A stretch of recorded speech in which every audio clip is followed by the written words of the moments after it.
Run দিয়ে 1 wicket, 3 run দিয়ে 3 wicket, তার মধ্যে 2 বলে 2 উইকেট তুলে নিয়েছিলেন এই পেসার। এক কথায় ভয়ঙ্কর শুরু করেছিলেন শরীফুল। দুর্দান্ত বলে শুরুর ব্যাটিং ধসিয়ে দিয়েছেন নিউজিল্যান্ডের।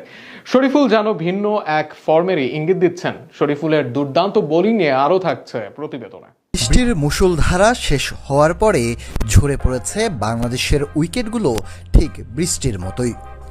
তাই ব্যাটিংটা খুব একটা ভালো যায়নি বাংলাদেশ ক্রিকেট দলের। তবে বোলিংয়ে কেমন করেছে বাংলাদেশ তা বলা খুব একটা সহজ হবে না, কেননা অল্প রানের টার্গেটে ম্যাচ পরাজয় মানেই বোলারদের ঘাড়ে তা চাপিয়ে দেওয়া উচিত নয়।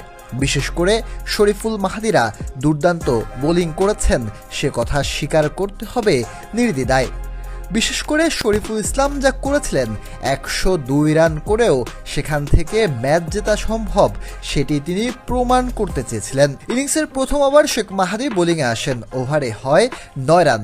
পরের ওভারে শরীফুল আসেন, তিনি এসে রীতিমতো বাজিমত করেন। প্রথম বলে ডট দিয়ে পরের বলে উইকেট, এরপরে ডট, এরপর দুটি সিঙ্গেল দিয়ে আরও একটি উইকেট তুলে নেন শরীফুল ইসলাম।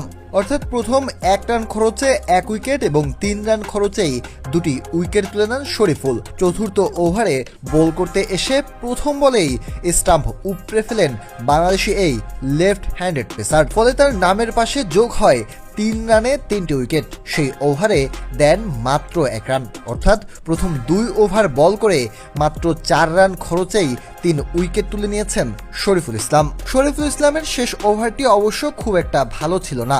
15 রান দিয়েছেন, 3টি 4 হজম করেছেন, কিন্তু প্রথম 2 ওভারে 4 রান দেওয়াতে 3 ওভার মিলে তার রান হয়েছে 19 রান এবং তিনি উইকেট নিয়েছেন 3টি।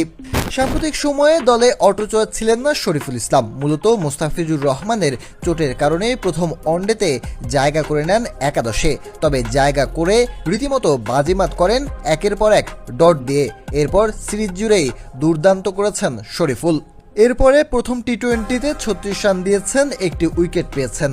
আজ তিনি 19 রানে তুলেছেন 3টি উইকেট এবং আগে থেকেই ঘোষিত ছিল এই টুর্নামেন্টের শেষ ম্যাচে যিনি সবচেয়ে বেশি ভালো করবে বাংলাদেশি বোলারদের ভিতরে কিংবা বাংলাদেশি ব্যাটারদের মধ্যে তিনি পাবেন একটি বাইক।